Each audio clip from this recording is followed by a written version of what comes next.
Boa tarde a todos e a todas. Vocês tomaram café da tarde? Mas agora pensem que vocês tomaram e sintam-se fortalecidos. Boa tarde. Não. Eu acredito na capacidade de vocês. Eu acredito que vocês podem fazer melhor que isso. Boa tarde.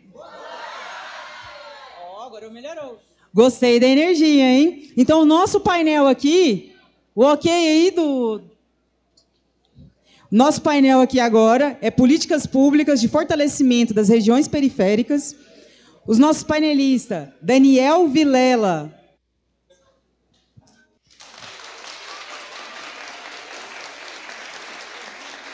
Daniel Vilela, nosso vice-governador.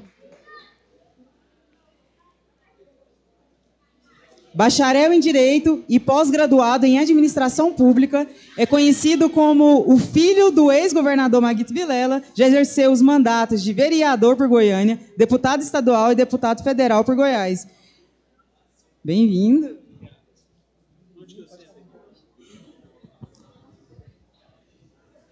A nossa próxima convidada para compor essa mesa de conferência, Silvie Alves, deputada federal.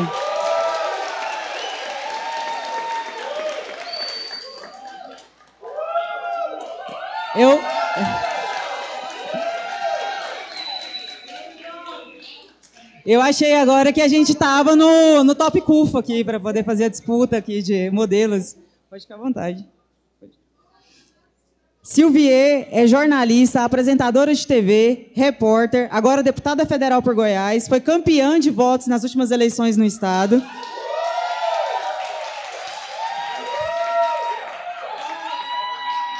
Onde atua fortemente pelo fim da violência contra a mulher e o feminicídio. Você dorme, Silvie? Porque com esse tanto de coisa... Durmo bem. Oi, meu amor, tá bom? Ó, paguei todo mundo, viu, gente? Obrigado pelos aplausos. Próxima vez você me ensina que eu também vou fazer isso quando eu subir. Vou pagar, eu já venho. Nosso próximo convidado, Romário Policarpo, presidente da Câmara Municipal de Goiânia.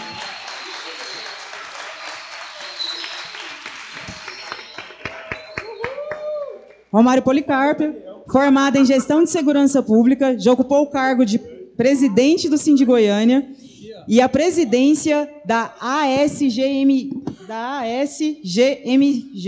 Em 2021, foi reeleito presidente da Câmara Municipal de Goiânia para o biênio de 2021 a 2022. Lembrando que parte da emenda ajudou a realizar esse evento, né? Uma salva de palmas, gente.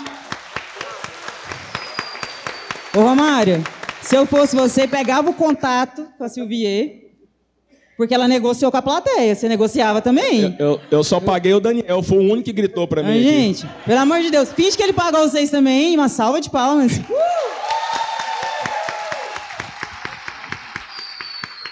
Nosso próximo convidado para compor é Maria Valente. Maria pagou também, hein? Maria pagou, hein? Maria Valente é consultora de negócios e marketing da Pensar Consultoria. Gostosa, diretora de marketing, maravilhosa! Ixi, ela pagou até o Silvie, ó. Diretora de marketing, formada em marketing empresarial, com especialização em pesquisa e marketing digital, consultora na Pensar Consultoria e assessora no Gabinete de Políticas Sociais e membro cônjuge do Conselho Estadual de Juventude. Parabéns, que isso, hein? Garanto que ela só janta, não tem nem tempo para almoçar. Nossa próxima convidada é Edneuza Pereira. Como eu já disse anteriormente, eu não obedeço, eu falei Edneuza mesmo. Todo mundo vai saber que não é Neuzinha. Edneuza Pereira, mais conhecida como Neuzinha, diretora de projetos da CUFA Goiás, empresária de relações públicas e ativista social, com mais de 1000 produções, essa daqui não dormiu mesmo, de eventos no currículo, atende marcas como a Starbucks, Jeep, Fiat, RAM, Hilkens Resorts. Sua empresa é pautada na inclusão social e de gênero. Que isso, Neuzinha? Uma salva de palmas.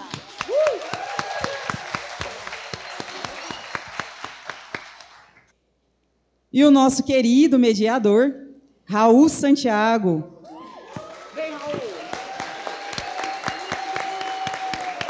Raul Santiago é produtor cultural, é um dos 50 profissionais mais criativos do Brasil pela revista W-Red aqui. Ganhou o troféu JK em 2023 como influenciador digital do ano em ações sociais. É produtor cultural e audiovisual, ativistas pelos direitos humanos, mudanças climáticas, negritudes e vida na favela, CEO da agência Brecha UB de inteligência, fundador de startups que pensam e atuam sobre a democratização da filantropia no Brasil, Iniciativa Pipa e Filantrópica, e a Faísca Incentivos Plurais. Quero dizer que esse cara, ele não dorme, ele não come, ele não bebe, ele não vive. Você bebe água, pelo menos? Tá descendo você? Hasta la vista, baby. Hasta la vista, só um segundinho. O Breno tá aqui ou ele teve que sair? Meu presidente, acho que ele teve que sair para resolver coisa. Estão te chamando aqui. Não, essa que eu queria dizer, que eu vou levar pro Rio, cara. Essa aqui é uma das mestres de cerimônias mais incríveis que eu já vi, sabe? Sério. O dia inteiro, gente, ela tá aqui com essa energia, engajando, envolvendo, compartilhando com esse sorriso, fazendo, né, abrindo os caminhos para essas nossas conversas. Então eu não queria deixar de dizer isso, né? Você tá de parabéns também, chefe. Tamo junto. Nossa vamos que vamos. Senhora! Eu ganhei o dia, a noite, e agora eu que não vou dormir. Obrigada, viu? Não, maravilhosa. Então, hasta la vista, viu, baby? Vou estar por aqui. Time, pouco tempo, muita gente incrível, então eu vou jogar uma pergunta aqui para todas, todos e todos que estão aqui nesse palco e a gente vai batendo uma bola sobre isso. Mas antes eu queria dizer também, né, que eu sou cria da favela do Complexo do Alemão, no Rio de Janeiro, favelado, com muito orgulho. E é muito bom estar num palco com tantas pessoas que em todos os seus fazeres estão pensando políticas públicas, né? Porque dentre as várias políticas públicas eu tive excelentes professores e professoras, eu passei por muitos projetos sociais que me salvaram, né? Mas ao longo da minha vida eu não tive ainda a possibilidade de cursar o ensino superior. Apesar de hoje estar perturbando a vida de tanta gente, conseguindo bolsa para todo mundo, mas eu não tive a possibilidade diante dos cenários de desigualdade, né? Então eu também gosto de colocar em espaços como esse, galera, que eu sou Raul Santiago, e aí a minha universidade é essa daqui, ó. Eu sou formado em ruologia, com pós-doutorado em ciências periféricas e especializado nos becos e vielas que me criaram nessa vida. Beleza? Ó, para começar a bater essa bola é isso, né? O nosso tema, essas pessoas aqui são experts, eu acho que é o momento de todo mundo que está aqui na plateia se conectar com quem está aqui nesse palco, de todas as formas possíveis, né? A partir de um mergulho mais profundo no que cada um aqui está fazendo para pensar, né, a realidade da política pública aqui no Goiás, e a partir aqui em Goiânia também, né? E a partir daqui para o Brasil. Mais cedo eu participei de uma mesa e eu falei que é importante demais, principalmente para mim que vivo ali no Rio de Janeiro, né? As desigualdades existentes no nosso país, elas são gritantes, mas as periferias, elas são rede. Elas se conectam e constroem soluções nos ambientes mais adversos para que o seu povo crie possibilidades de sobrevivência, subsistência e construção de soluções reais. E a gente precisa fazer uma coisa que é muito importante, que eu aprendi nos últimos anos, principalmente vindo para o Norte e Nordeste, também território amazônico, é que a gente precisa um pouco acabar com essa ideia ali de eixo Sudeste como resumo de Brasil. Isso não existe, né? E muitas vezes quando a gente olha na televisão, quando a gente vê nos lugares, ou até fora do país, isso ali é o que aparece. Eu acho que a gente precisa cada vez mais multiplicar e descentralizar para construir um Brasil plural de verdade, forte, vivo e conectado, né? E eu acho que aqui a gente pode debater e desenrolar isso a partir de Goiás, a partir de Goiânia, a partir do Expo Favela Goiás, galera. Olha que incrível, né? De São Paulo veio para cá, isso é potência, é a conexão. E pensando políticas públicas de fortalecimento das regiões periféricas, eu quero só que cada pessoa que está aqui nesse palco comigo hoje compartilhe como, a partir do seu fazer, do cargo que você ocupa ou da ideia que te trouxe para esse palco, o que vocês estão fazendo de forma prática, que a gente garanta a chegada dessas políticas públicas aqui para Goiás, e a partir disso a gente pode se conectar com o Brasil como um todo, né? Mas eu, enquanto favelado periférico, a primeira coisa que eu perguntei que eu pesquisei quando eu estava vindo para cá, cadê as favelas de Goiás? Onde estão? E Goiânia, como é que é? Vi muita notícia da galera criminalizando a expansão das favelas. mas quais são as políticas públicas que estão chegando para aquele lugar? Qual é a realidade não dita existente dentro daqueles espaços? Como as pessoas das políticas públicas deste território estão pensando uma inclusão verdadeira que acolha e pense junto, inclusive trazendo essas vozes para pensar também dentro da estrutura do poder, né? E aí eu vou bater nessa bola, eu acho que eu vou começar de você aí da ponta, meu parceiro, pode ser? A bola está contigo, vem que vem, compartilha para a gente um pouco do que você está fazendo e como é que a gente vai... Ah, é? É o artilheiro, é ele? Tem nome de artilheiro, Romário. Tem nome de artilheiro, ele. Policarpo, Romário. A bola está com você, Romário. Eu joguei mais bola que você, viu, Daniel? Bom demais, hein? Foi melhor que você, viu? Pessoal, boa noite. Ainda bem que eu tô falando primeiro que é a Silvier, né? Já pensou se me coloca depois? Eu tô lascado, né? Qualquer um que falar depois dela tá enrolado aqui, né? Ainda bem que eu fui o primeiro. Pessoal, boa noite. Prazer estar com vocês. Prazer participar aqui da Expo Favela. Agradecer a CUFA por tudo que tem feito, em especial a cidade de Goiânia, a minha cidade. Eu tenho tido o privilégio de participar de praticamente todos os eventos desde que sou vereador aqui. É um privilégio muito importante. E talvez essa também seja uma das marcas do meu mandato, poder ajudar tanto a CUFA aqui na cidade de Goiânia, com diversos eventos esses, inclusive, que nós nunca imaginamos que pudesse ter aqui, né? De basquete de rua, futebol, 7.000 pessoas. Fazendo final...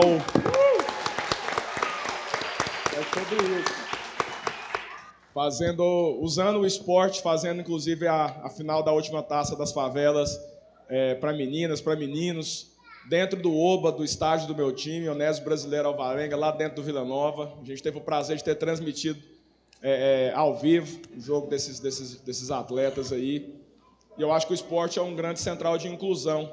O esporte, na verdade, se hoje eu estou aqui, é graças ao esporte.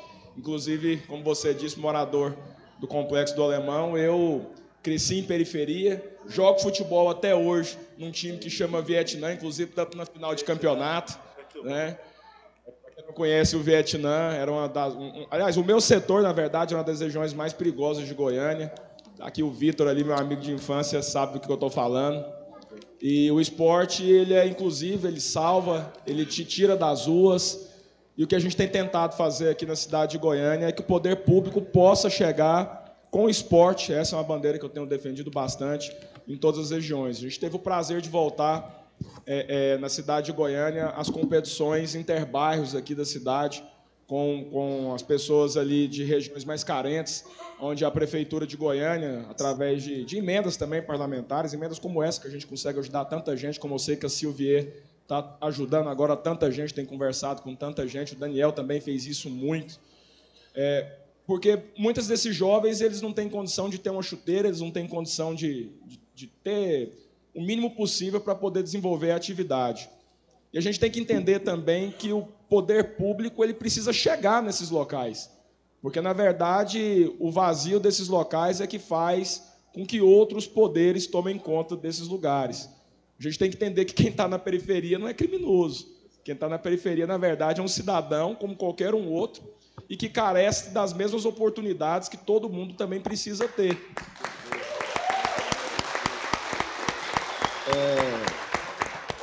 E isso tem que ficar muito claro, porque, como você mesmo disse, né, parece que estão criminalizando, né, quando a gente fala de favela, quando a gente fala isso. Eu mesmo... Quando coloquei a primeira emenda na taça das favelas, vieram me falar, mas não tem favela em Goiânia?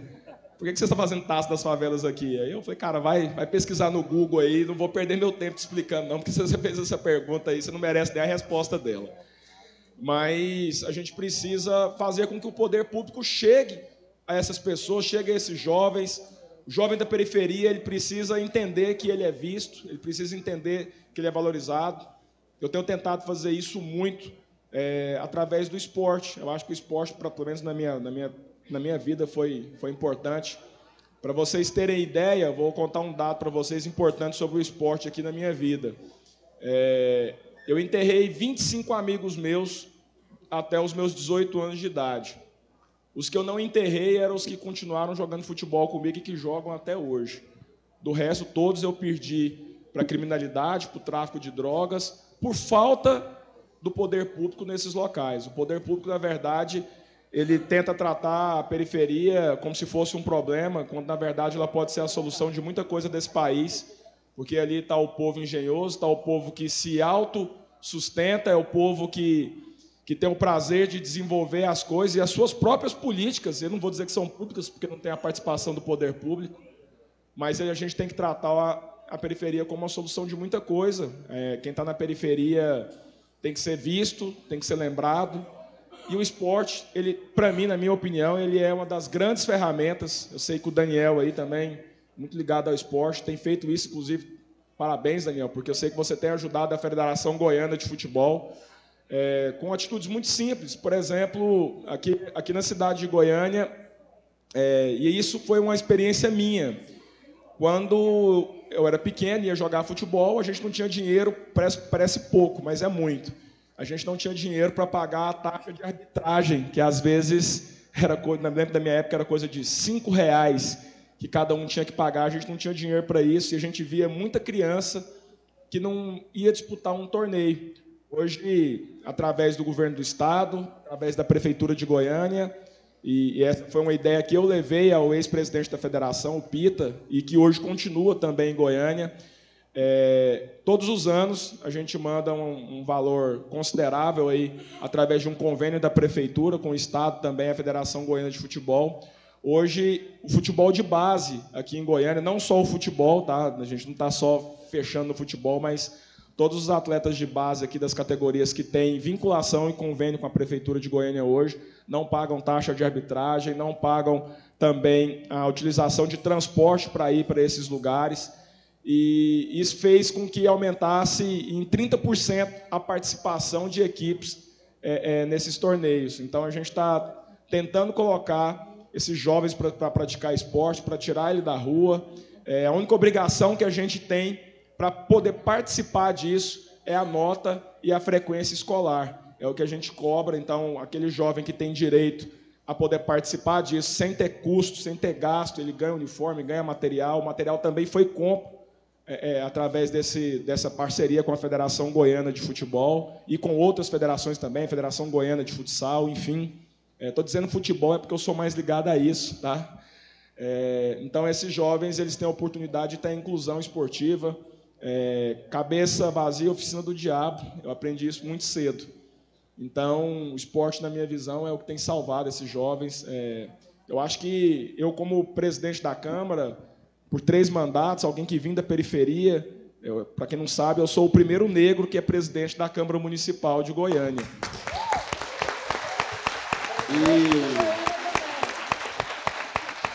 E aí, de cara, você vai lá e vira o maior, né? Porque eu fui 3 vezes seguida.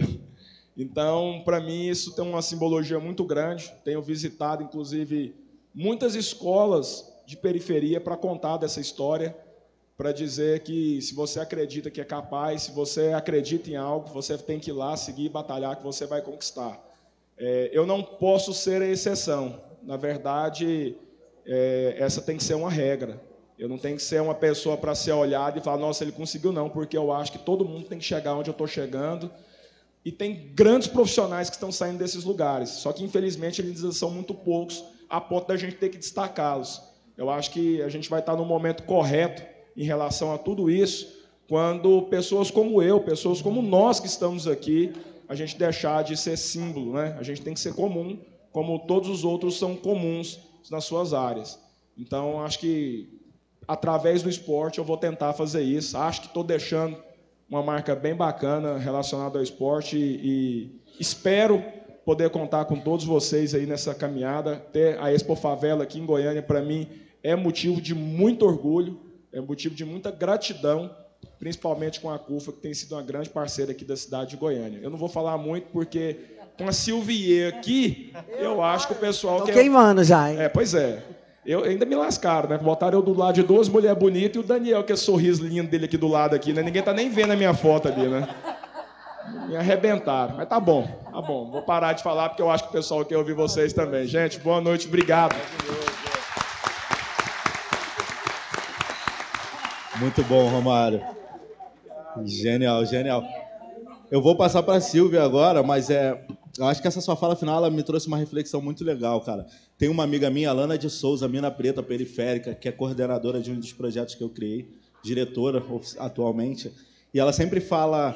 A gente estava refletindo, né, sobre soluções na periferia, a gente fala, cara, a gente tem que construir oportunidade, oportunidade, oportunidade. E aí uma vez ela falou comigo, e se a gente mudar a palavra? Eu falei, mudar a palavra? Como assim? Se a gente trabalhar com a ideia de perspectiva... Porque oportunidade é quando você olha para a multidão assim e fala, porra, aquele ali se destaca. Ih, aquele ali é legal. Perspectiva não. É sobre construção, né? Impede igualdade para todas as pessoas acessarem, a partir do seu modo, a partir do seu olhar, as possibilidades existentes. Eu acho que é muito isso quando a gente vê uma pessoa como você, com a sua história, ocupar esse espaço e estar 3 mandatos aí, né, fazendo esse trabalho, é construção de perspectiva, né? As pessoas olham para você e você tenta fazer essa contraleitura, né? Não sou eu, é vocês, somos nós no total, né? Raul, eu acho que é muito sobre isso. E ele Diga. ainda queria ser bonito. Deus já deu muita coisa para ele. Já pô. tem muita. Egoísta. Daniel, mas tudo, essa ele quer barbinha tudo. agora, eu vou falar, ele tá mais bonito agora. Ah, tá mais bonito. Aí, tá vendo? Tá fluindo, pai. É isso. Eu ganhei o elogio da Silvier, né? Eu prefiro Já dela era. que o seu, né, Daniel? Ó, a Ganhou barba o dele dia. tá inteirinha, ó. Tá vendo? Silvia, eu vou passar para você. É isso daí, vamos embora. Gente, Policarpo, que história linda, cara. Quanto é importante a gente dividir, né, o conhecimento, a história de vida de uma pessoa. Eu espero que ainda os pretos desse país não sejam destaque somente no futebol, apesar de você ser tão apaixonado. O preto tem que ser destaque na medicina, na enfermagem, o empresário, o dono de indústria. Se o Deus quiser um dia presidente desse país, porque a gente não tem noção do quanto a raça negra representa a gente. E na Câmara Federal, eu estou me assustando tanto, porque a gente, quando não se aprofunda em estudar sobre determinados temas, fica uma coisa muito supérflua, assim, né? Muito leviana.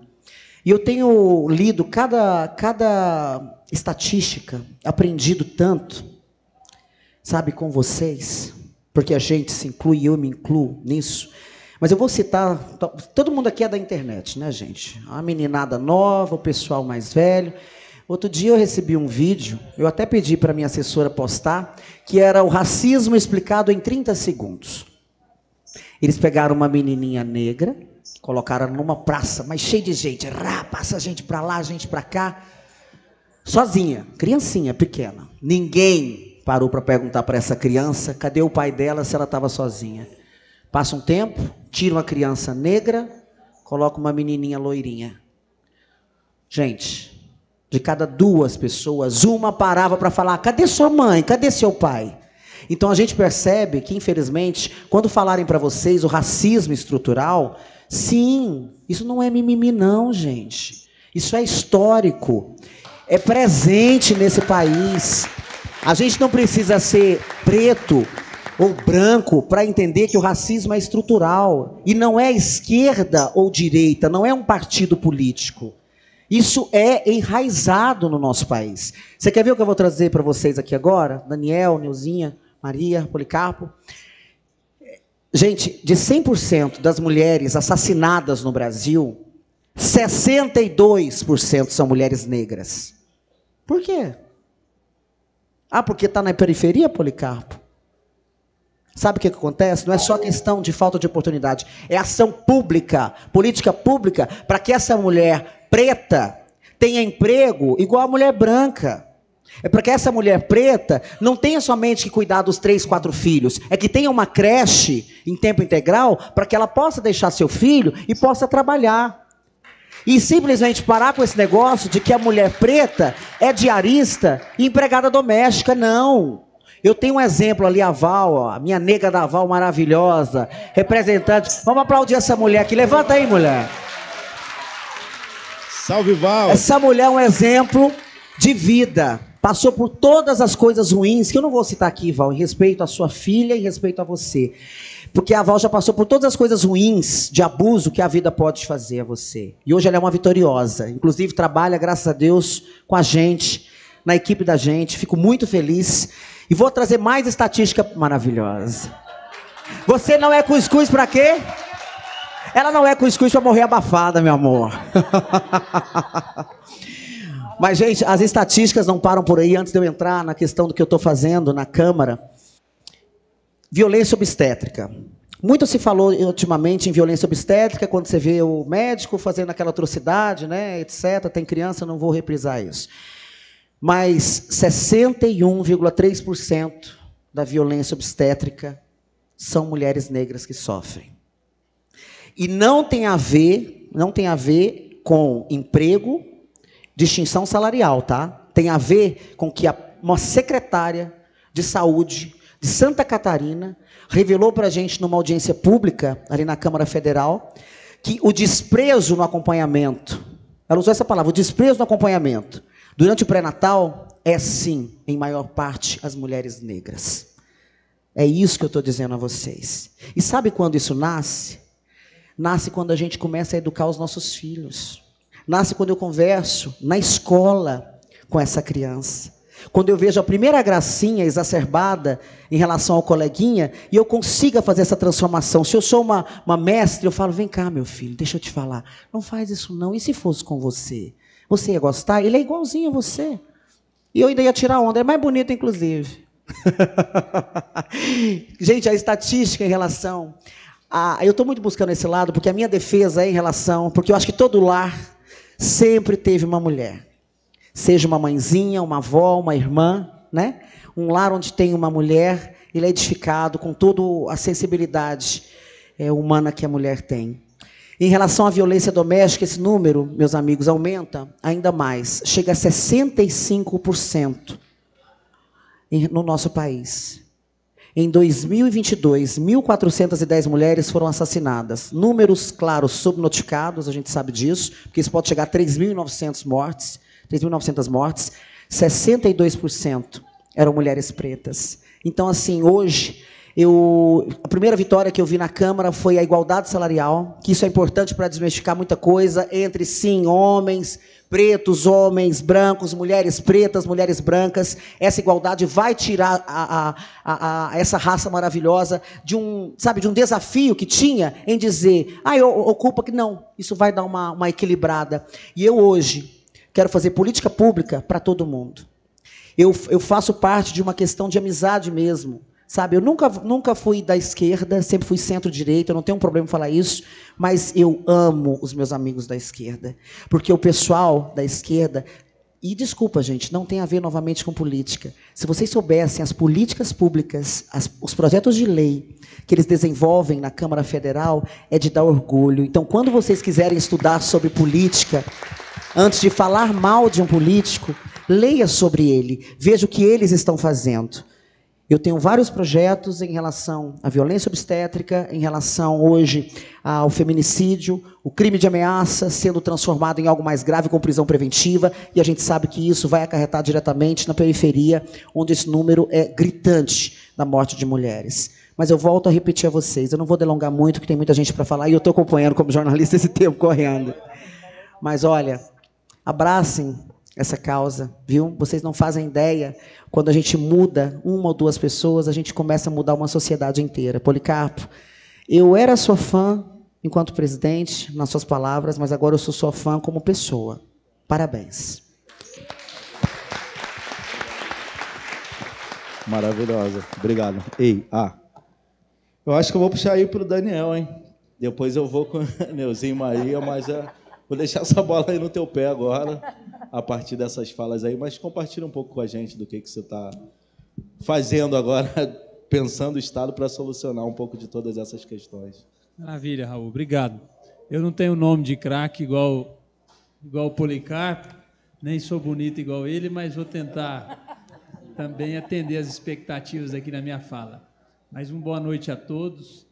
Quero aproveitar que o Breno estava aqui, não sei se ele saiu, nosso presidente da CUFA Goiás, agradecê-lo aí pelo convite, de poder estar participando aqui com vocês desse evento fantástico, dizer da minha satisfação também de poder estar aqui representando o nosso governo, o nosso governador Ronaldo Caiado, tem outros secretários, outros dirigentes aí dos órgãos do Estado participando também, mas fiz questão de estar aqui hoje com vocês e conhecendo um pouco dessa exposição, que é um sucesso, foi um sucesso em São Paulo, trazer também aqui o nosso reconhecimento e o agradecimento pelo prestígio de ser a segunda edição, depois do sucesso em São Paulo, aqui em Goiânia, Então, nós, goianos e os goianienses, estamos aí nos sentindo muito prestigiados por isso. Tenho certeza que está sendo sucesso e espero que a gente possa ter novas edições cada vez maiores, melhores, com novos empreendedores, que a gente possa aproveitar esse espaço para divulgar as pessoas criativas, as boas iniciativas, os nossos empreendedores das mais diversas regiões periféricas aqui do nosso estado. Bom, essa pergunta é um pouco, ela é ampla, né? E eu sempre brinco que é o seguinte, Raul, vice-governador não tem função nenhuma. Vice está lá na Constituição, é só substituir na ausência do titular. Mas eu sou muito grato ao governador Ronaldo Caiado, porque tem compartilhado comigo aí todas as decisões e principalmente tem me permitido ter autonomia para poder desenvolver o meu trabalho, procurar colaborar com o governo e com o meu estado de várias formas, de poder também desempenhar aí missões importantes para o nosso estado.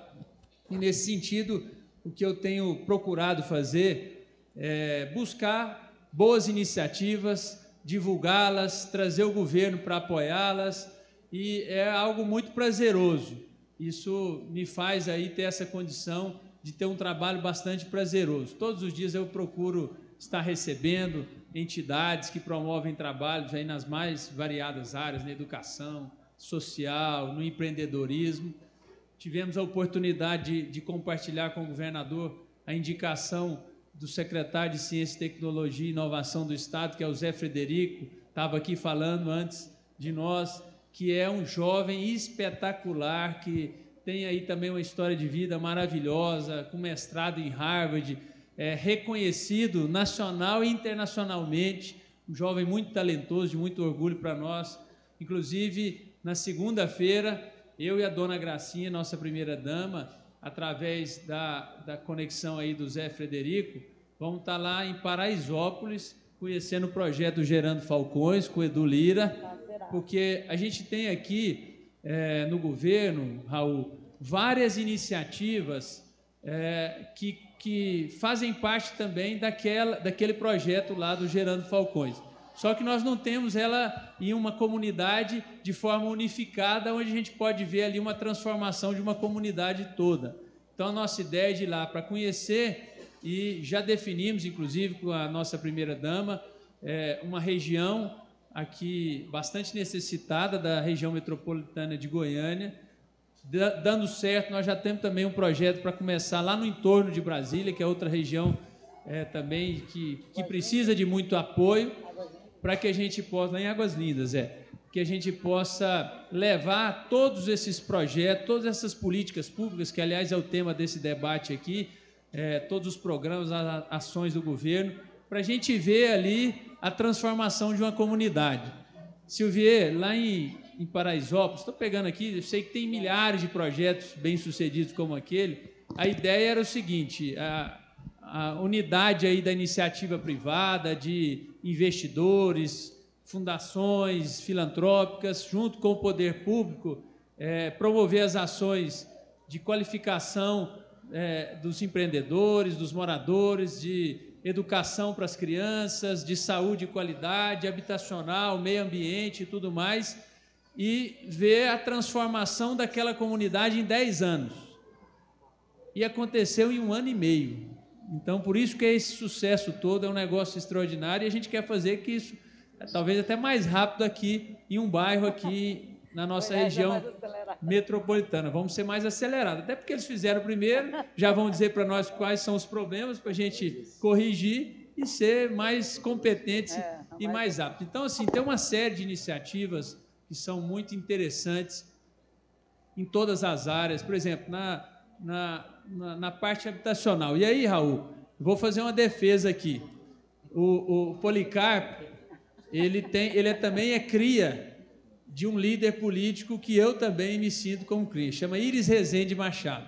Esse homem foi um dos grandes líderes políticos do nosso país, um homem de uma sensibilidade social extremamente aguçada, trabalhador, competente, nunca perdeu tempo com essa história de ideologia, era um homem prático, né? Era um homem realizador, e ele sempre tinha, na verdade, a forma, talvez não é a mais adequada, mas ele tinha muito orgulho de dizer que Goiânia não tinha favela. Ele foi prefeito 3 vezes aqui, foi governador.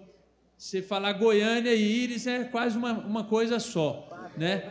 Foi 4 vezes? 4, verdade, lá atrás, né?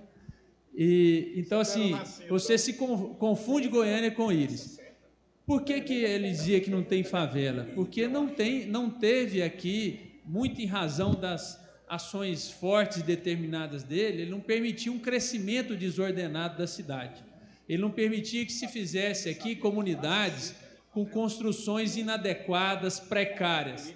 Isso não era admitido por ele. Aliás, viu, Policarpo, eu acho que você sabe disso, aonde é hoje a Câmara Municipal de Goiânia, foi a última, vamos dizer, favela, o último crescimento onde tinha uma habitação precária. E aí foi retirado. Coincidentemente, meu pai era governador na época e se transformou num trecho da Avenida Leste-Oeste e a sede da Câmara Municipal. A Praça Cívica não, a Praça do Universitário, acabei de falar para a Silvia aqui, foi a primeira favela que o Íris deixa... Verdade, lá atrás. Lá atrás, lá na década de 60, quando ele foi prefeito a primeira vez. Então, Raul, ele se dedicava muito a isso, então, assim, construiu milhares de casas. Quando ele foi prefeito a primeira vez, governador, aliás, ele ficou famoso, mundialmente, inclusive, por um programa habitacional que ele construiu 1000 casas em um dia, né? Então, foi o chamado mutirão, onde ele reuniu aqueles que seriam os beneficiários das casas, com os servidores do Estado, com o material de construção da época apropriado, e todo mundo se juntou num final de semana, um mutirão, e construíram 1000 casas, e isso acabou destacando ele. Então, Goiânia teve sempre esse crescimento, ele nunca permitiu os debates que existiam, por exemplo, de plano diretor.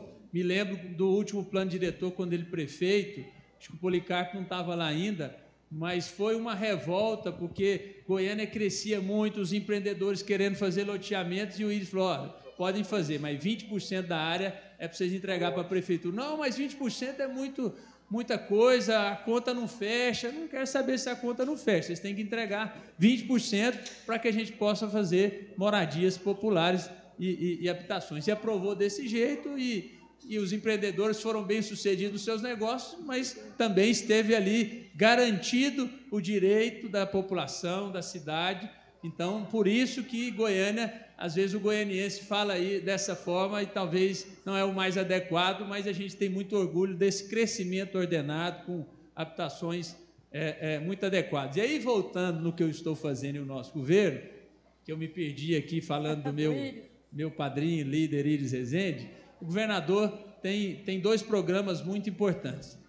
Uma coisa que é perceptível, às vezes as pessoas não percebem isso, mas a gente que é político do Estado vive, é o seguinte: os pequenos municípios não conseguem ter programas habitacionais.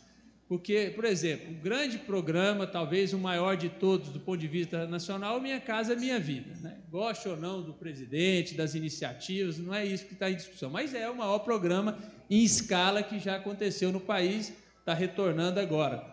Só que ele é feito com a iniciativa privada, com os empreendedores. O empreendedor, ele para fechar essa conta, essa tal conta, ele precisa de escalar. Então, só escala onde? Nas grandes cidades. E aí os pequenos municípios não têm política habitacional. Os prefeitos vivem um drama ali, porque não conseguem também ter recurso suficiente para construir casas. O governador Ronaldo Caiado teve uma ideia fantástica. Então, hoje, mais de 180 municípios do Estado, nós somos 246 municípios, estão hoje em obras onde o Estado vai entregar, no mínimo, 50 casas em cada um desses municípios. Então, é um impacto lá na cidade pequena, naquela comunidade mais distante, né? Aqui em Goiânia a gente não precisa preocupar, porque aqui os grandes empreendedores vão fazer parte desse programa de Minha Casa Minha Vida. E aqui também, e nas grandes cidades, o governador lançou o programa Aluguel Social, né? Muita gente com pandemia, perdeu emprego, uma série de situações que fez aí retornar uma condição de vulnerabilidade social. governador lançou esse programa até que a gente encontre uma forma, e essas pessoas encontrem uma forma de sair do programa e ter a condição de pagar o seu aluguel ou de adquirir o seu imóvel, né? Então, é também algo bastante significativo. Hoje, mais de 100 mil pessoas têm um aluguel social, é algo bastante impactado. A educação nossa, nós temos muito orgulho também, é referência nacional, primeiro lugar no IDEB, muito investimento. Acho que não tem nenhuma dúvida de que a educação é a saída para tudo isso, né? Hoje a gente fala, e a gente não se cansa de receber lá no gabinete, pessoas pedindo emprego, às vezes um avô pedindo para o neto, pai pedindo para um filho, e a gente percebe o seguinte: hoje nem tendo curso superior está sendo mais suficiente para garantir emprego. Então a gente tem que qualificar, e a gente tem que também potencializar o ensino técnico, né, e mostrar que o ensino técnico é também tão ou mais importante do que o próprio ensino universitário. E o governo do estado tem promovido aí uma série de ações para que a gente possa produzir e dar oportunidade de ensino técnico. O Zé Frederico, lá na Secretaria de Ciência e Tecnologia, lançou alguns programas já em pouco tempo, secretário, muito interessante. Lançou um programa de programação, onde, se eu não me engano, na primeira semana tiveram 2.000 inscritos. Esse é um programa online, feito através da Universidade de Harvard, foi traduzido para o português, para que a gente possa ter programadores. Hoje nós estamos aí avançando na tecnologia. Estava aqui também agora no palco o professor Anderson, lá da Universidade Federal, goiano, referência mundial em inteligência artificial, e a gente não tem hoje mão de obra. Aqueles que conseguem programar, que são de TI, estão ganhando muito dinheiro, trabalhando de casa, trabalhando para empresas de outro país, né, remotamente. Então é um grande problema hoje de Goiás e do Brasil, a formação da mão de obra para a tecnologia da informação. Nós estamos também, em breve, lançando um programa com a Fundação, não sei se é Estudar, agora me deu um branco aqui, gente. Fundação Lema, Fundação Estudar, aonde a gente vai investir aí em programação nas escolas. E aí, conversando lá, estivemos lá em São Paulo, na Fundação, aí eu fiz uma pergunta que foi um estralo, assim, depois eu estava pensando, vem cá, quem vai dar as aulas? Nós não temos hoje. E o cara que é formado e que conhece em tecnologia, ele não quer dar aula. Ele quer trabalhar da casa dele, à noite, geralmente, né? Remotamente. Então, a gente não tem hoje pessoas para dar aula de tecnologia e de programação. Então, os desafios são muito grandes, né? Mas eu acho que a gente tem que estimular. Os jovens gostam muito desse meio virtual. Então, não é só ficar no Instagram, não é só ficar no WhatsApp, tem que entender que é preciso se qualificar, evoluir, trabalhar nessa área, para que a gente possa também ter aí perspectivas de vida melhores, né? Eu, quando deputado federal, viu, Silvio, teve um projeto que foi o meu principal projeto, que foi a universalização da internet no Brasil. De que forma? Alterando alguns pontos da nossa Lei Geral de Telecomunicações. O que aconteceu no Brasil? E aí tem duas coisas importantes nesse tema, eu prometo que eu falei isso e já me encerro por aqui. Primeiro é o seguinte: as comunidades periféricas hoje têm uma forma de poder empreender lá num pequeno município, inclusive num município distante, através do comércio eletrônico, fazendo as coisas lá, empreendendo, negociando num ambiente virtual. Mas para isso é preciso ter internet. E a internet, ela permeou o Brasil e principalmente a gente pôde perceber isso na pandemia, através dos pequenos provedores de internet. Não foram os grandes provedores de internet que chegaram no interior e nas comunidades periféricas. Foram os pequenos provedores. E quem foram esses pequenos provedores? Foram pequenos empreendedores, que às vezes sabiam um pouquinho de internet, sabiam movimentar um pouco a computação, se interagiam, e aí de repente montaram as suas pequenas empresas Houve também, ao longo dos últimos anos, aí um barateamento da fibra ótica. Então, eles começaram eles mesmos, com mais um ou outro, levando fibra ótica naquelas comunidades e cobrando ali a mensalidade, e foram crescendo, prestando um serviço porta a porta, que é uma característica muito forte do empreendedorismo da periferia. E ele era o cara da comunidade, que a hora que a internet caiu, o cara sabia o telefone, a casa dele ia lá, resolve o meu problema. Agora, quando cai da Oi, o cara ia ligar para quem? Ligava no call center, peraí um pouquinho, isso aqui, lá, 10 minutos do call center, caía a ligação na hora que ia resolver o problema, né? Então, duas coisas assim que me trouxe muita satisfação, né? Essa nossa legislação, ela induziu o investimento bilionário do poder público e também das grandes operadoras, para que a gente pudesse levar a internet às comunidades mais afastadas e, ao mesmo tempo, a gente perceber que o empreendedorismo dessas comunidades foi a diferença do Brasil na pandemia, quando nós precisamos nos rearranjar, nos reprogramar a nossa vida, dependendo ali do ambiente virtual. Então, assim, tem muita coisa que é preciso ser feita para que a gente possa potencializar muita política pública, muitas ações, muitos programas, né? E é por isso que tem que ter muita gente aí nos representando em todos os âmbitos. Policarpo lá na Câmara, já no 3º mandato, a Silvier se destacando lá na Câmara dos Deputados, as nossas empreendedoras como a Maria, dando exemplo, participando de fóruns como esse, sendo inspiração para tantas pessoas, a Neuzinha, e principalmente liderados por quem consegue levar e difundir essas ideias, como a CUFA e tantas outras entidades que têm feito a diferença e que têm sido extremamente importante para o nosso Estado e para o nosso país.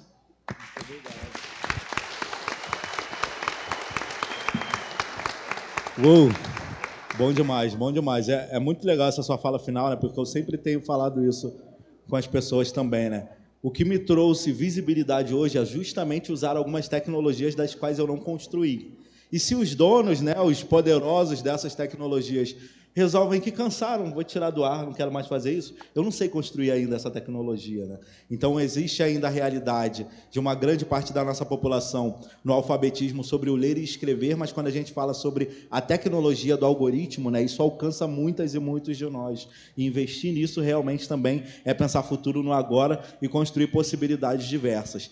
E agora eu vou passar aqui, né, para Maria Valente. Oi, Raul, deixa eu só te interromper, sem ser deselegante já sendo. O Daniel falou num tocante tão importante. Já tem uns 2 meses que eu tive uma reunião com o ministro das Comunicações, e eles têm você vê essa época, tanto que a coisa evolui, né? Eles têm uma antena, ela é móvel mesmo, e você pode colocá-la onde você quiser. Claro que tem o gestor público tem que ser responsável por essa antena, porque ela é muito cara.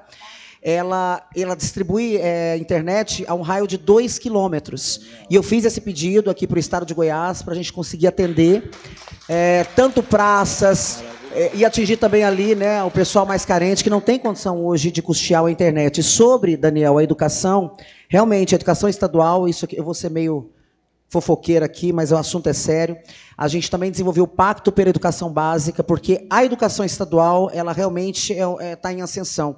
Mas, infelizmente, a educação básica, no Brasil, hoje, faltam 500 mil vagas. Quando eu falo 500 mil vagas, são as creches, são as escolas ali para as crianças nos primeiros anos de vida. A gente também vai desenvolver um Pacto pela Educação Básica aqui no Estado de Goiás, para tentar ajudar essas famílias a terem seus filhos nas escolas. Obrigada pela oportunidade de fala. É sobre isso, minha gente, é sobre isso. Mediadora sub aí, ó. Não, maravilhosa. Maria Valente, gente, a gente estava trocando uma ideia ali, né? Ela estava me explicando um pouco do trabalho que ela faz, e eu deixei justamente a Neuzinha por último, porque eu acho que a parte de como a sociedade civil organizada, né? E as tecnologias vindas, inclusive, do que você muito trouxe, né? Que é das mulheres negras, das mulheres periféricas, construindo soluções diversas, né? Pensando sempre o coletivo. E essas duas aqui são referências enormes, né? Neuzinha, minha grande parceira, Maria, que eu conheci ali, eu já virei fã pelo que elas estão fazendo, né? E eu acho que é isso. Compartilhe um pouco para nós o que é a mágica, o que você está fazendo aí para contribuir com as políticas públicas, não só aqui no Goiás, né, mas uma coisa que pode ser multiplicada para o país inteiro. Primeiro, boa noite a todos. É uma grande responsabilidade, né, depois desses dessas três pessoas assim que eu acho, e sou fã, né, de coração, e falar um pouco sobre isso. E fico feliz por ter sido não a última, né, mas depois dessas três pessoas falarem, porque é exatamente isso que eu, como empresa, como Pensar Consultoria, né, que vou falar pela minha empresa, que tenho aqui a minha sócia, a Yara Pimenta, né, da Pensar Consultoria, Pensar Gestão e Marketing, e agradeço a minha mãe também, que está aqui, a Nega na Moda, que ela não gosta de se amostrar, que ela é maravilhosa. Mas, enfim, assim, fico muito feliz por estar nesse evento, agradeço imensamente ao Breno pelo convite, e espero contribuir muito com vocês para que a gente possa desenvolver cada vez mais. O que é Pensar Gestão e Marketing? O que é Pensar Consultoria? A gente é uma empresa, né, de ações, a gente desenvolve ações que possam se tornar políticas públicas. Então, a gente vai direto ao foco, a gente, dentro de uma perspectiva de um cliente que a gente tenha, que ele contrate a nossa empresa para que possa, futuramente, uma ação específica em um determinado território se torne uma política pública. Em Goiás, em Goiânia, a gente trouxe a nossa empresa, de um cliente nosso, a gente desenvolveu um projeto aqui em Goiânia chamado Varal Empreendedor, que foi uma ação que a gente desenvolveu na região noroeste, totalmente voltada para o vocacional de Goiânia, que é a moda. Então, a gente fez todo o trabalho de diagnóstico dentro da região, o que eles mais precisavam, qual era a maior necessidade. E, dentro do vocacional de Goiânia, a gente resolveu trazer a moda. O que a gente fez? A gente fez uma seleção, né? A gente selecionou... Hoje, em Goiânia, a região noroeste é uma das maiores regiões. E a gente fez um planejamento de divulgação da região, que ia ocorrer um desfile de moda, a gente fez uma apresentação com todas essas pessoas, para que elas se inscrevessem, elas se inscreveram no nosso programa, e daí desse programa elas se tornariam e foram para desfiles de São Paulo. Então, o que a gente fez como empresa? A gente faz todo o planejamento dentro daquilo que o nosso cliente busca. Então, a gente fez um programa chamado Varal Empreendedor para um cliente que queria tornar essa ação em política pública lá na frente. Então, o que a gente, de uma certa forma, desenvolve dentro da nossa empresa? Ouvindo todos os gestores, ouvindo a deputada estadual, naquilo que ela planeja, naquilo que ela precisa para desenvolver uma políticas públicas para as mulheres, uma políticas públicas para as mães que precisam deixar os seus filhos nas creches. Então, a gente faz um estudo para que isso possa se tornar uma política pública. Então, esse é o nosso trabalho. Então, assim, dentro de Goiânia, o que a gente contribuiu, o que a gente percebeu que foi muito interessante, dentro do vocacional, que é moda aqui, né? Que a gente entende como moda, a necessidade de melhorar cada vez mais no desenvolvimento e no planejamento de designer de moda.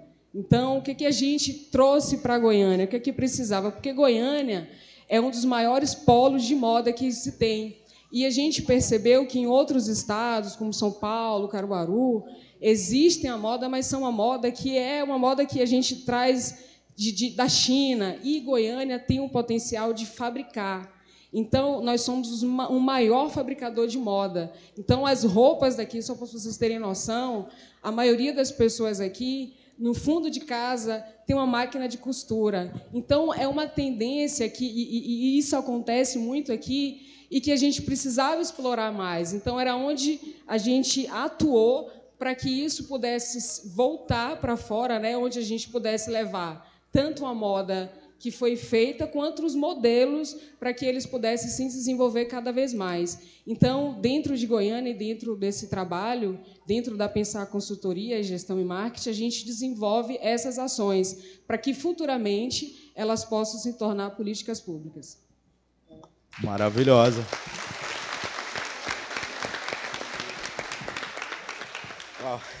Muito obrigada. Muita potência, né, gente? Nossa.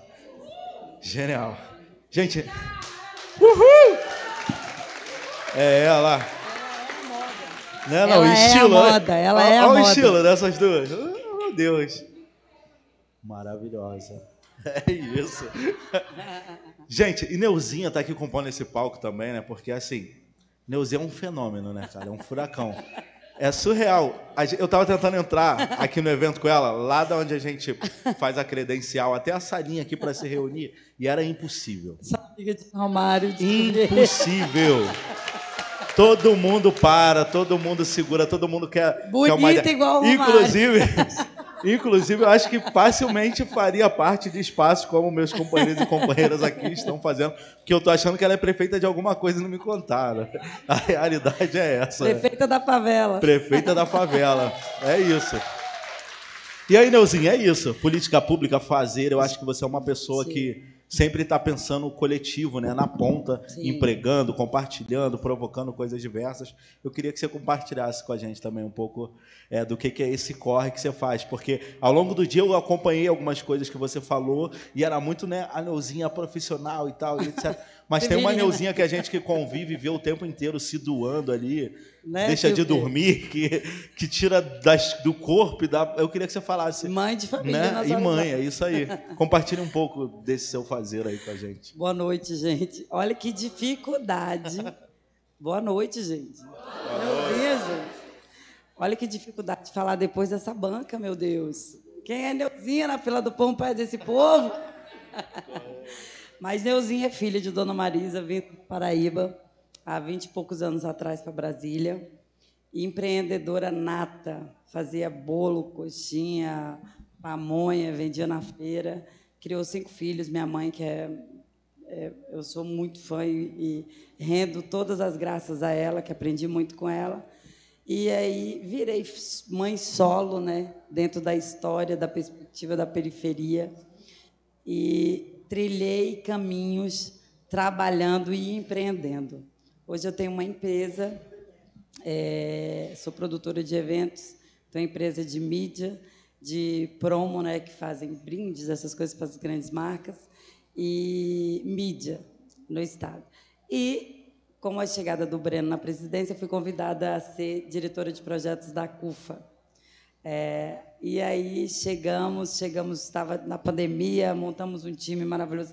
Tem um time aí, ó, Clóvis, Anderson, Raíssa, Rafael, uma galera gigante que faz acontecer aqui no Estado, né? Nossas lideranças que eu estou vendo aqui, uma galera aí tratou, Anápolis está aqui, né? Tem gente de tudo quanto é lugar. Entramos no circuito para ajudar a galera no CUFA contra o vírus. E aí você chega aqui no estado desse gigante, que é um país, né, Daniel? País esse aqui. E eu falei, poxa vida, eu preciso usar o que eu conquistei, o que eu galguei, essas marcas, a influência, né, o conhecimento que a gente adquiriu para ajudar pessoas. Falei, aí o Breno, a luta aqui é árdua, vamos capinar esse lote. No dia que eu falei a primeira fase, favela dentro da Câmara, lá para um parlamentar, ele, como assim, minha filha? Não tem favela aqui, não existe isso aqui no Estado.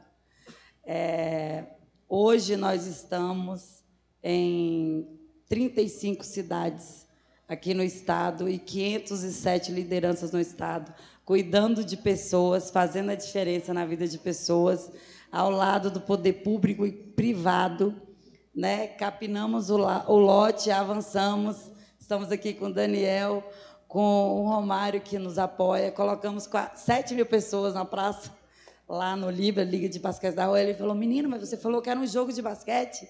E chegou lá, estava um mundo, a galera aproveitando, né? Que eu acho que é importantíssimo o poder público vir junto, compondo com a CUFA, para a outra ponta, chegar a informação da outra ponta e ser executada, isso é muito importante. Temos a Silvia agora aí, que é a nossa parceira, deputada Trator, que já está escalada para o nosso time para compor. Daniel aqui, né, que está compondo junto com o governo. Estive com a primeira-dama essa semana, me recebeu lá, maravilhosa. Falei, de paraibana para baiana, hein? Vamos botar para moer aqui nesse estado. E maravilhosa. E, assim, parceria, gente. Políticas públicas é isso. né? Você pega uma empreendedora maravilhosa que está aqui do estado, que eu encontro ela e vejo ela em outros lugares, e o pessoal fala, você conhece fulana? Conheço. Está desbravando, está levando a marca, está abrindo franquia aí fora. E no nosso contexto de mulher negra, empresária, empreendedora, tudo é mais difícil ainda, né, para nós alcançar e desbravar e galgar. Então, mas moral da história, estamos muito felizes aqui. Parceria de sucesso, Expo Favela veio para chancelar uma parceria entre todos, né, todos os setores, né, todas as esferas. Estamos fazendo história. O ano que vem vai estar maior. Lá, todos os lados aqui vai estar maior e num bem em comum, que é levar luz aos invisíveis, né, dar oportunizar os nossos empreendedores, nossas mulheres, nossos filhos, jovens, né, pais de favela ou não, fazendo essa ponte, né, dentro de todos esses poderes constituídos aí, com a CUFA junto, celebrando essa parceria aí no bem maior, que é dar dignidade para essa galera e oportunizá-las, né, ter todos os acessos que todo mundo tem aqui. Então, que é o que o Romário falou. Todo mundo todo mundo vai ser rico no Brasil, mas todo mundo precisa ter o acesso que os ricos têm no Brasil, porque todos somos iguais no Brasil. O sangue de todo mundo é vermelho e temos que nos unir, sabe, para o bem maior. Não dá mais para ficar fingindo que não é com a gente. É com a gente, sim. É 360, né? Se você não se incomodar hoje, amanhã você vai ser incomodado. E a lei, né, é a consequência da vida, né, com todos nós. Estamos juntos, sejam bem-vindos. Amanhã tem mais. Tem uma super palestra aí agora, ó, com o Bravo ali, que a gente é fã dele, Chester, e com a banca aí maravilhosa, na Expo Favela, aí, compondo essa parceria de sucesso entre todos. Obrigada. Neuzinha maravilhosa. Obrigado, Neuzinha, Daniel, Maria, Silvia, Romário. Diga. Importante até lembrar aqui, viu? Neuzinha agora é cidadã goianiense. É isso, Neuzinha. Concedeu um título a ela, agora é cidadã goianiense. Bom demais. E eu, como já tenho mandado muita emenda para a CUFA, eu já estou quase membro honorário dela, porque eu estou pedindo já emenda para todo mundo aqui para poder fazer os eventos. Eu estou fazendo propaganda aqui já. Ele é maravilhoso, nosso parceiraço. Pois é, ela falou que o sangue é vermelho, quase eu gritei Vila que hora que ela falou. Geralmente isso no estádio a gente grita Vila depois. Eu já peguei o microfone pra gritar. Tá? Taça das favelas, todos. Eu vi que eu tava na Expo Favela, não deu pra gritar, não. Achei que não era adequado. Ó, minha parceira Vanessa está chegando ali nesses momentos finais. Chegando aqui eu já. agradeço, pessoal, por essa mesa aqui, né? Porque eu acho que quando a gente pensa uma política pública real e verdadeira, é sobre isso, né? Ou a diversidade presente, falando, pensando, refletindo e construindo, principalmente, né? Sobre a mesma coisa. Eu acho que para entregar esse microfone aqui, finalizar, né? Para essa próxima mesa, que eu vou sair correndo, porque só tem pessoas que eu admiro, vou sentar aqui no primeiro lugar. Eu queria compartilhar com vocês que a gente está falando aqui sobre tentativas de construir, né, uma realidade melhor para todas, todos, para qualquer pessoa. E eu, enquanto cria do Complexo do Alemão, enquanto ativista, né, eu me tornei comunicador, eu me tornei uma figura pública falando muito sobre violências, sobre desigualdades, né, tentando denunciar a ausência de políticas públicas que construía tragédias e que a própria favela, muitas vezes, era quem se autossalvava e multiplicava esses saberes e esses fazeres. E eu acho que uma das coisas centrais do que a gente está falando aqui hoje, seja da onde a gente é e ocupando os cargos que a gente esteja, é que a gente tem que construir as nossas metodologias para continuar acreditando. Os nossos mantras, as nossas ferramentas de acreditar. Eu falo isso porque, por exemplo, o meu mantra é essa tatuagem aqui, ó. Está escrito acredite no meu braço, desse tamanho. Não é porque eu uso óculos, porque eu não enxergo direito. Não é nada disso. Mas eu acho que a gente tem que encontrar os nossos mantras. Às vezes é fazer uma roupa incrível, às vezes é escrever uma poesia, às vezes é andar a cavalo, às vezes é ir para o mato, às vezes... Sabe, qual é? O que te reconecta com o seu acreditar? Porque a gente desacredita todos os dias. E esse meu acredite aqui é a minha ferramenta. Porque amanhã, quando eu volto para o Complexo do Alemão, ou quando eu estou nos meus corres e eu fico cabisbaixo, esse acredite, ele é uma ferramenta viva. Porque quando eu olhar para a cria amanhã, em algum pedido de socorro que infelizmente vai aparecer e pensar de novo, meu Deus, mais 1, mais 10, como é que eu vou fazer, como é que eu vou ajudar? E ficar com medo, ansioso, desacreditado sobre a possibilidade de tentar ajudar aquela pessoa. E se eu ficar cabisbaixo, eu vou olhar para esse acredite lá no amanhã e eu vou lembrar desse hoje aqui. Eu vou lembrar, tá maluco, mano, mas eu estava lá em Goiânia, em Goiás. Como é que eu ia parar em Goiânia e Goiás, aqui do Complexo do Alemão? Com aquela plateia incrível, cheio de pessoas nos ouvindo até essas horas, compartilhando, construindo juntas. Então, eu não sei quem são vocês, eu não conheço todos os rostos, mas eu queria compartilhar que no meu acreditar, no meu incentivo diário, vocês passam a fazer parte disso. Então, amanhã, se algum momento eu balançar, eu vou lembrar de vocês. E eu acho que é isso que essas pessoas estão fazendo aqui, né? Construindo perspectivas e acreditarem diversos. Muito obrigado, vamos correr com a Vanessinha, tá ali com o coração Nossa, agora eu vou ter que chamar o cachorrinho aqui, ó, para poder tirar vocês. Tamo junto. Brincadeiras à parte. Gente, palmas aqui para a nossa MC também, né? De novo, gostaria de agradecer o Daniel Vilela, vice-governador do estado. Gostaria de agradecer a Silvier, deputada federal. Romário Policarpo, presidente da Câmara Municipal. Maria Valente, a consultora de negócios de marketing. Mediador, claro, Raul Santiago.